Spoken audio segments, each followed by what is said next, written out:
Hello guys, welcome to my YouTube channel biology campus जीवन की मौलिक इकाई पार्ट 2। अगर आपने अभी पार्ट 1 नहीं देखा है तो उसकी लिंक आपको डिस्क्रिप्शन बॉक्स में मिल जाएगी। चलिए हम देखते हैं। एक कोश की तथा बहुकोश की जीवों में अंतर। एक कोश के जीव मतलब जिन जीवों का शरीर एक कोशिकाओं से मिलकर बना होता है उन्हें हम एक कोश की जीव कहते हैं, जैसे अमीबा। बहुकोश की जीव जिन जीवों का शरीर एक या अनेक कोशिकाओं से मिलकर बना होता है उन्हें हम बहुकोश की जीव कहते हैं। या जैसे लिखा है आप वैसे भी लिख सकते हैं। जीव का शरीर एक कोशिकाओं का बना होता है। फिर बहुकोशिकी में जो शरीर अनेक अर्थात संख्या में बहुत अधिक कोशिकाओं का बना होता है। इसमें एक कोश की जीव का एग्जाम्पल अमीबा है और बहुकोश की जीव का एग्जाम्पल मानव। और पॉइंट नंबर 2, जीवन की सभी जैविक क्रियाएं केवल एक कोशिका द्वारा संपन्न की जाती है। आप लोग समझ रहे हैं ना कि इस एक कोश की जीव में जीव का शरीर केवल एक कोशिका का बना होता है, तो जीवन की सभी जैविक क्रियाएं एक ही कोशिका में होगी ना। और बहुकोश की जीव में बहुकोश की जीव का शरीर एक या अनेक कोशिकाओं का मिलकर बना होता है, तो इसकी जीवन की सभी जैविक क्रियाएं एक या अनेक कोशिकाओं से मिलकर होती है। पॉइंट नंबर 3, एक कोशिका की क्षति होने से जीव की मृत्यु हो जाती है। क्षति का मतलब है चोट, मृत्यु का मतलब है मर जाना। मतलब एक कोशिका के अगर कोई भाग में चोट लग जाती है तो वो जीव मर जाता है। और बहुकोश की जीव में अगर कोई भाग में क्षति पहुंचती है या चोट लगती है तो जीव पर अधिक प्रभाव नहीं पड़ता, मतलब उस जीव की मृत्यु नहीं होती।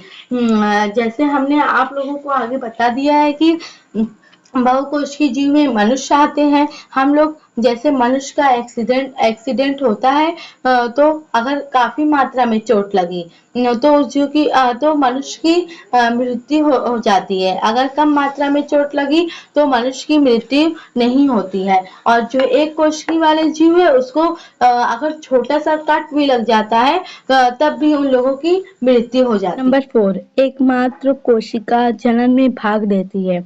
जैसा कि हमने आप लोगों को आगे बता दिया है कि एक कोशिकी जीव एक कोशिका का बना होता है, इसलिए जनन में एक ही कोशिका भाग लेगी।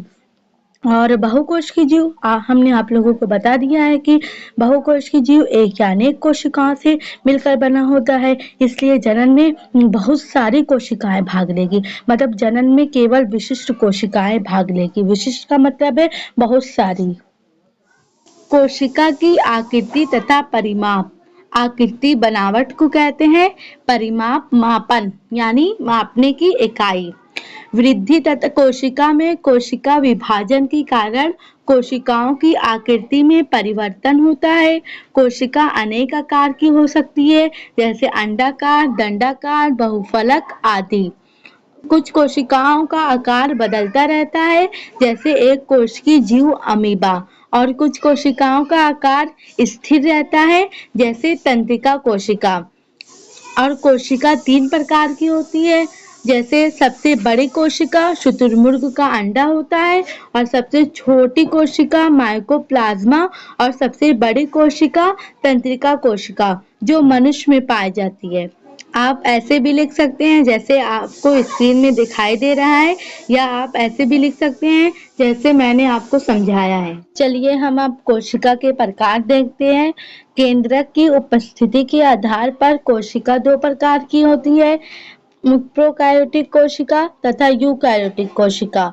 प्रोकैरियोटिक कोशिका में जीवाणु कोशिका आती है और यूकैरियोटिक कोशिका में पादप कोशिका आती है, जैसा कि आप लोग फिगर में देख सकते हैं। और अब हम इसकी डिटेल में डिफिनेशन आगे पढ़ेंगे। पॉइंट नंबर 1, प्रोकैरियोटिक कोशिका। मतलब प्रोकैरियोटिक कोशिका में जो केंद्रक होता है वो दोहरी झिल्ली से नहीं घिरा होता है, और कोशिका में पाए जाने वाले कोशिकांग जैसे माइटोकॉन्ड्रिया, लाइसोसोम, राइबोसोम, कोशिकाएं नहीं पाए जाते हैं। और राइबोसोम 70S प्रकार के पाए जाते हैं। और डीएनए में हिस्टोन नामक प्रोटीन से संबंध नहीं होता। जैसे नील हरित शैवाल एवं जीवाणु कोशिका।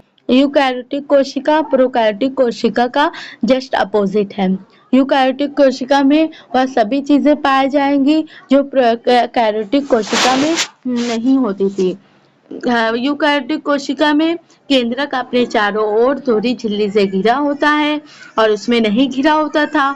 और कोशिका में पाए जाने वाले कोशिकांग जैसे हरित लवक, माइटोकॉन्ड्रिया, कोशिकाएं, अंतर्द्रव्य जालिका आदि होते हैं, उसमें नहीं होते हैं। और इसमें डीएनए में हिस्टोन नामक प्रोटीन के साथ संबंध होता है और उसमें संबंध नहीं होता है। और राइबोसोम 80S प्रकार का होता है और प्रोकैरियोटिक कोशिका में राइबोसोम 70S प्रकार का होता है।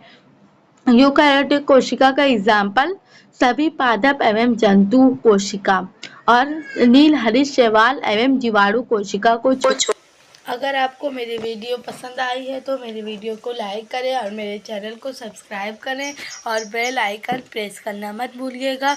अगर मेरी वीडियो से रिलेटेड आपको कोई भी क्वेश्चन पूछना है तो कमेंट बॉक्स में ज़रूर पूछिएगा। अब मिलते हैं नेक्स्ट वीडियो में।